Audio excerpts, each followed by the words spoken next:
ABŞ prezidenti Donald Trump Truth sosial platformasında yaydığı bəyanatla növbəti dəfə İran rəhbərliyinə və dünya ictimaiyyətinə açıq mesaj göndərib.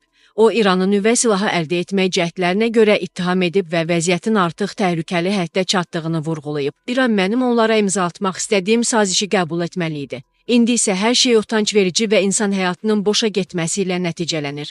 Sadəcə olaraq İran nüvə silahına sahib ola bilməz. Mən bunu dəfələrlə təkrar etmişəm. Trump daha sonra ciddi xəbərdarlıq edərək bütün xarici ölkə vətəndaşlarını Tehrandan dərhal çıxmağa çağırıb. Hər kəs dərhal Tehrandan evakuasiya edilməlidir. Bu açıqlama açıq, aydın şəkildə Tehranın və digər şəhərlərin amansızcasına bombalanacağının anonsudur. Bu haqda İsrail Baş naziri Netanyahu da saatlar öncə açıqlama vermişdi. O demişdi ki, Tehranı yer üzündən siləcək. Bu açıqlama İranda onsuz da yüksək olan panikanı daha da artırıb.